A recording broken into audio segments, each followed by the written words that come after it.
Marcus had lived on his small homestead for 15 years before the new subdivision encroached on his property line. His 3 acres sat on what used to be outskirts of Millfield, a once sleepy town that had grown steadily over the past decade. When he first purchased the land, the surrounding area consisted mostly of farmland and scattered homes with generous acreage. The county road that passed his property had been gravel back then, only recently paved to accommodate increased traffic. The old wooden fence that surrounded his property had character, weathered but functional, built by Marcus himself during his first summer of ownership. Each post had been carefully placed, the rails selected for durability. It wasn't fancy, but it served his purpose, keeping his small herd of Nigerian dwarf goats safely within the boundaries while allowing them visible access to the world beyond. The goats were his pride and joy, 7 in total, each with distinct personalities that Marcus knew as well as old friends. Houdini, the eldest male with a salt and pepper coat, had earned his name through numerous escape attempts in his younger years. There was Clementine, the matriarch, whose gentle eyes and patient demeanor made her the natural leader. The twins, Pepper and Salt, were inseparable troublemakers. Buttercup produced the sweetest milk for Marcus's homemade cheeses. Rounding out the herd were Oreo, named for his distinctive black and white markings, and Little Juniper, the youngest addition.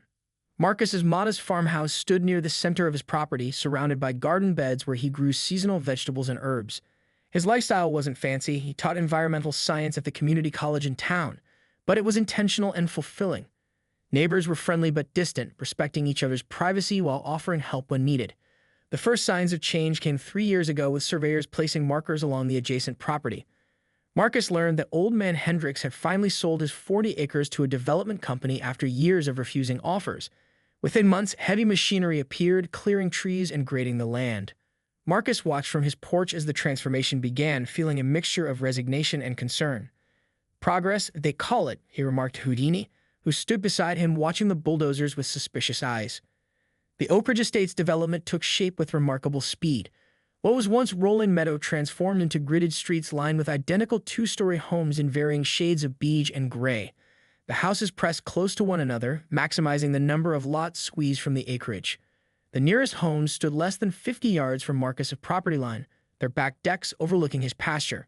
When the newly formed Homeowners Association elected Patricia Holloway as president, Marcus hadn't paid much attention. He attended the town meeting where the development company officially handed control to the residents, curious about his new neighbors more than anything else. Patricia stood out immediately, impeccably dressed in a tailored blazer, her highlighted blonde hair styled in what Marcus's younger students would call the Karen cut. She spoke with authority about maintaining standards and protecting investments. Marcus introduced himself to a few of the new residents after the meeting, extending friendly invitations to visit his homestead. Most seemed pleasant enough, if somewhat bemused by his rural lifestyle.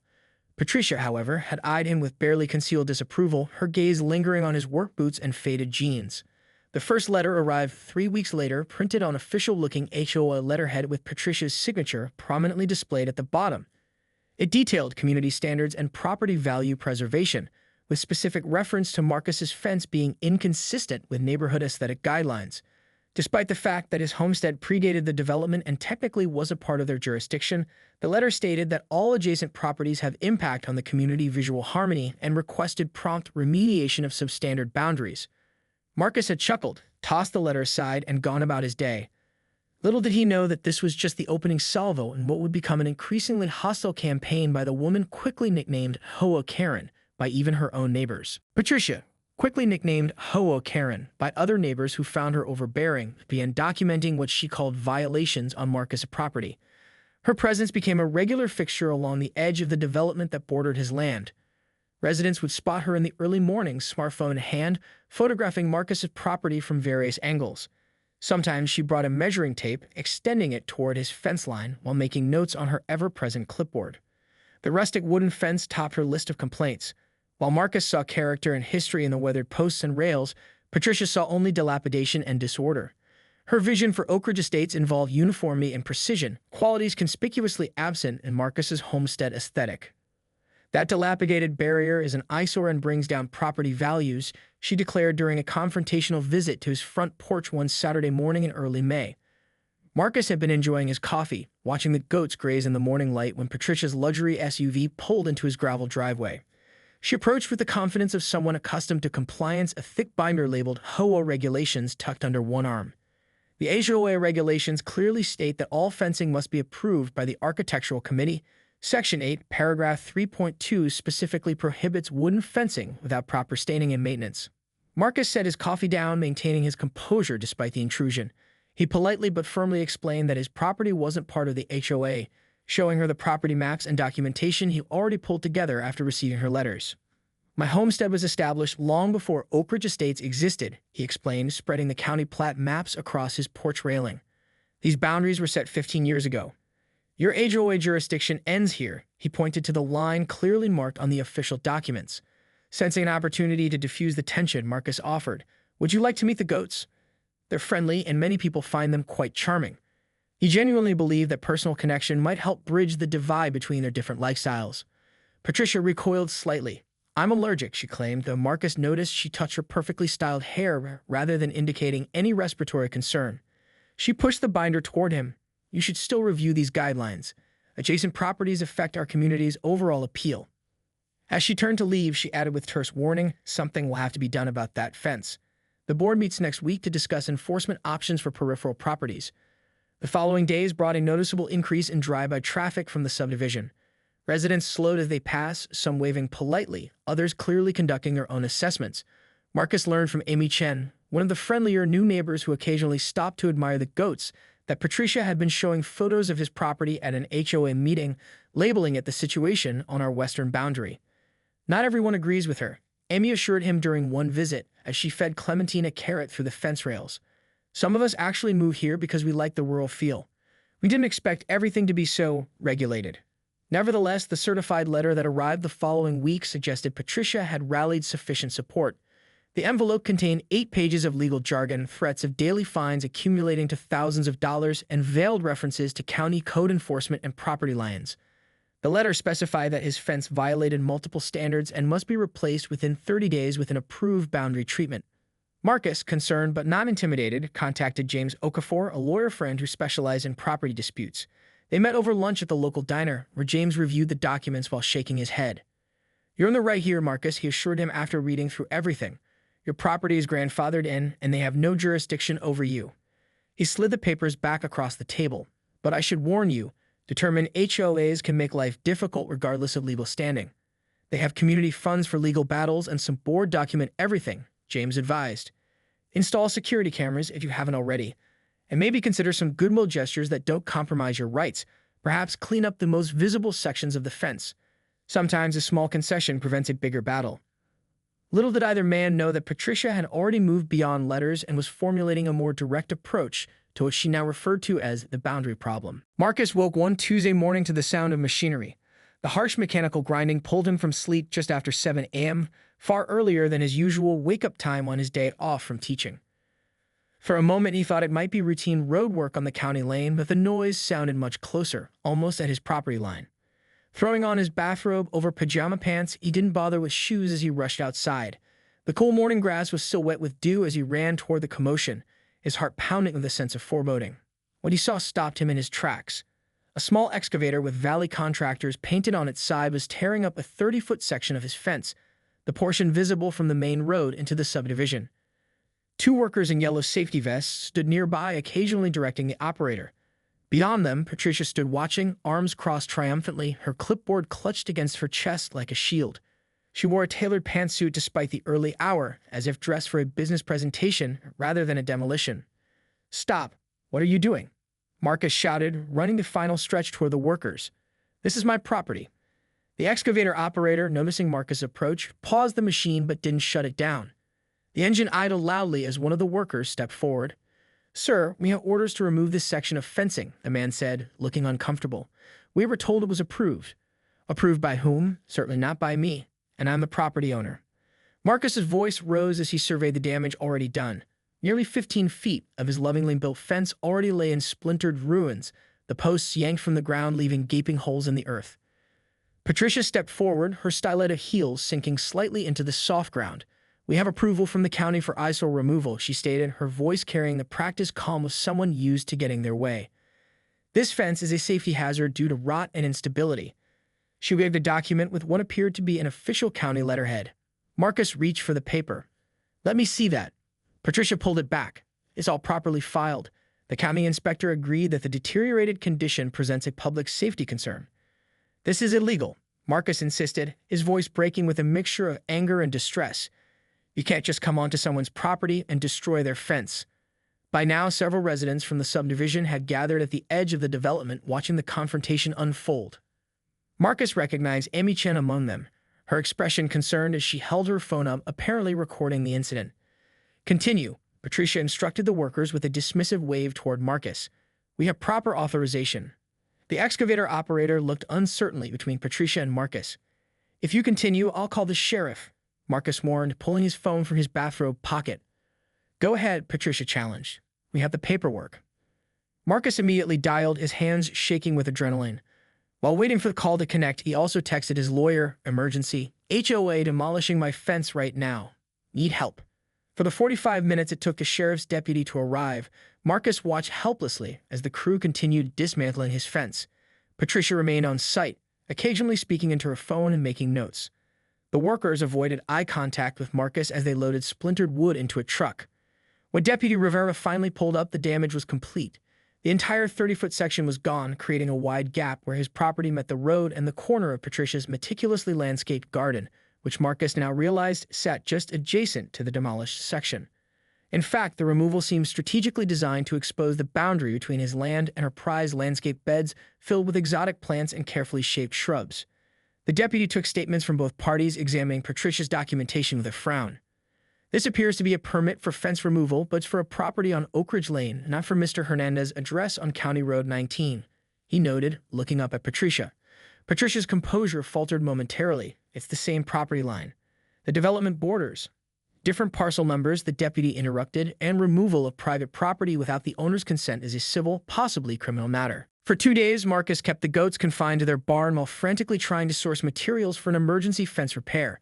The timing couldn't have been worse. A spring semester was ending, which meant final exams to administer and grades to submit. Between his work commitments at the community college and the unexpected fence crisis, Marcus was stretched thin. The first morning after the demolition, he had risen before dawn to call local suppliers. "I need enough fencing material to secure about 30 feet, he explained to the fourth hardware store of the morning. Like the previous 3, they were backordered on the posts he needed. "Supply chain issues," the clerk apologized. "We can put you on the list, but it might be 2 weeks. "I have enough 2 weeks, Marcus said, watching through the window as his goats paced restlessly in the barn. They were used to daily grazing, not confinement.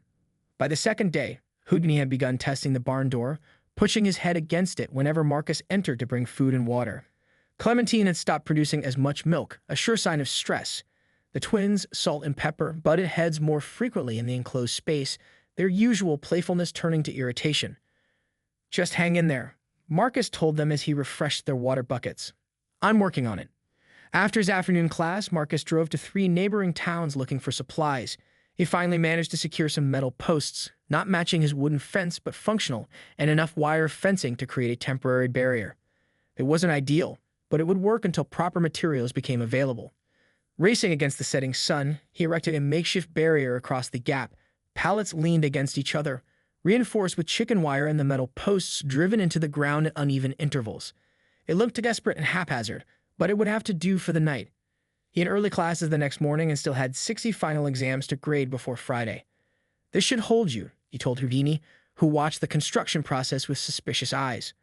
Marcus could have sworn the goat was calculating angles and testing the barrier's strength with his gaze alone.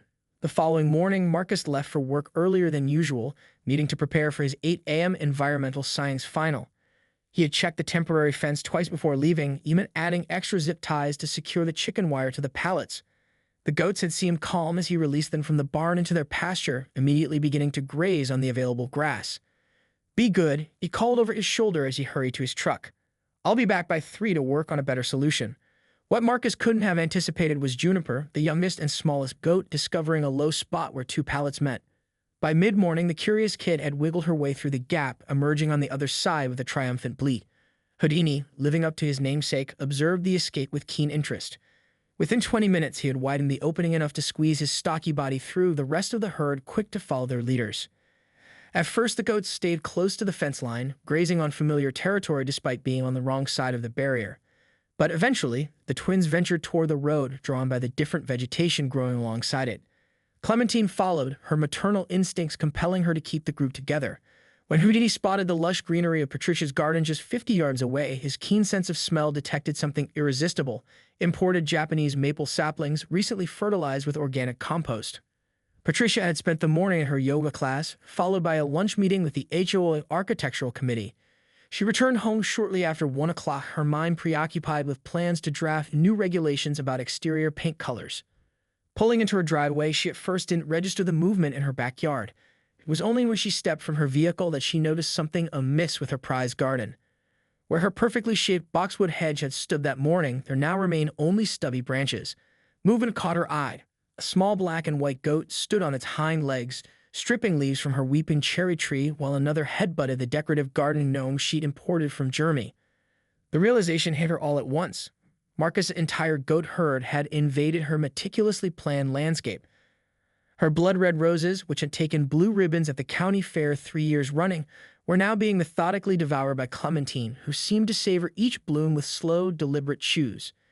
Patricia's screams could be heard 3 houses down as she futilely. By the time Marcus received Patricia's hysterical phone call and rushed home, the damage was comprehensive. He'd been in the middle of proctoring his final exam when his phone vibrated repeatedly in his pocket. After the 4th call in 5 minutes, all from the same unknown number, he stepped into the hallway to answer. "Your animals are destroying my PRPRTA." Patricia's voice was so loud that Marcus had to hold the phone away from his ear. "I'm calling animal control. I'm calling the police." "Patricia, is that you?" he asked, though he recognized her voice immediately. His stomach dropped as he realized what must have happened. "I'll be right there. Please don't call animal control. They're gentle animals. They won't hurt anyone." Marcus quickly arranged for a colleague to monitor his exam, grateful that Professor Williams owed him a favor. The 15-minute drive home felt interminable, his mind racing with visions of his beloved goats impounded or worse. When he finally pulled into his driveway, the scene that greeted him was both worse and better than he'd imagined. Better because all 7 goats appeared unharmed. In fact, they looked positively content. Worse because Patricia's garden truly had been transformed. Where a Japanese maple had proudly stood that morning, only a gnawed trunk remained. The boxwood hedge resembled a row of spindly twigs. Decorative garden globes lay toppled, and the cobblestone path was littered with partially chewed tulips. The pristine lawn, once featured in the subdivision's marketing materials, now resembled a patchwork of hoofprints and divots. Patricia herself stood at the edge of the devastation, her yoga outfit incongruously peaceful against her thunderous expression. Her phone was raised, documenting the destruction, occasionally shifting to film Marcus as he approached. "I want you to see what your monsters have done," she declared, gesturing wildly at the landscape. "This is criminal destruction of property.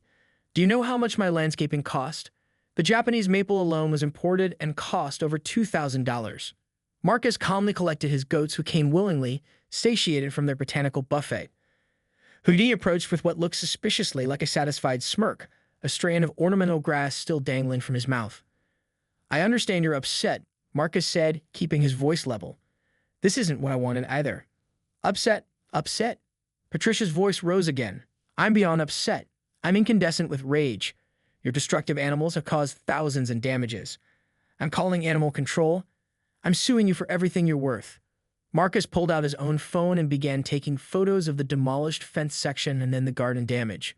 "My animals escaped because you illegally removed my fence," he explained quietly. "I have security camera footage of the demolition crew you hired. My lawyer will be adding this incident to our case." Patricia's face flushed, but she recovered quickly. "You can't prove I had anything to do with that fence removal. And even if I did, that doesn't give your animals the right to destroy private property." By now, neighbors had begun to gather. Amy Chen approached with her husband, both looking concerned but also failing to completely hide their amusement at Patricia's predicament. "Is everything okay?" Amy asked, though her eyes widened as she took in the state of the once immaculate garden. "No, everything's not okay," Patricia snapped. "His goats have ruined thousands of dollars of landscaping, and he's trying to blame me." "Well," Amy said carefully, "I do have video of you directing the crew to take down his fence yesterday." She held up her phone. "I sent it to Marcus last night. I thought he shouldn't have evidence." Patricia's expression shifted from rage to calculation as she realized her position might be weaker than she thought. "This isn't over," she said, pointing a manicured finger at Marcus. "The HOA board will hear about this immediately." The community meeting called to address the goat incident packed the subdivision clubhouse 3 evenings later. Extra chairs had to be brought in from the pool area to accommodate the unprecedented turnout. Marcus arrived 15 minutes early but still had to stand at the back, leaning against the wall next to Amy Chen and her husband. "Quite the turnout," he commented, surveying the crowd. Amy nodded. "Everyone's here." Even the Hendersons came back early from their vacation in Florida when they heard what happened. The room hushed as Patricia strode in, flanked by two other HOA board members. She wore a tailored navy suit, her expression professionally neutral despite the tension evident in her posture. She carried a leather portfolio and a small remote control for the projector. "Thank you all for coming to this emergency session," she began, her voice steady. "We have a serious situation regarding property boundaries and livestock control that requires immediate community attention." Without further preamble, she clicked the remote. The projector displayed enlarged photos of her devastated garden from multiple angles, capturing the extent of the destruction. Several photos included Marcus's goats in the act of consuming various plants. "As you can see," Patricia continued, advancing through the slideshow methodically, "my personal property has suffered catastrophic damage estimated at over $15,000 by the landscaping company." She paused for effect. "This doesn't include the emotional distress and loss of irreplaceable specimens that had sentimental value." Murmurs rippled through the audience. Marcus remained silent, watching the reactions around the room. Some neighbors looked sympathetic to Patricia, while others exchanged skeptical glances.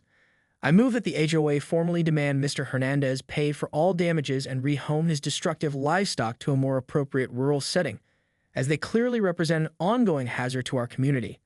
The board member to her right, a retired accountant named Gerald, nodded in agreement. "I second the motion." Patricia turned to Marcus. "Would you like to respond before we vote?"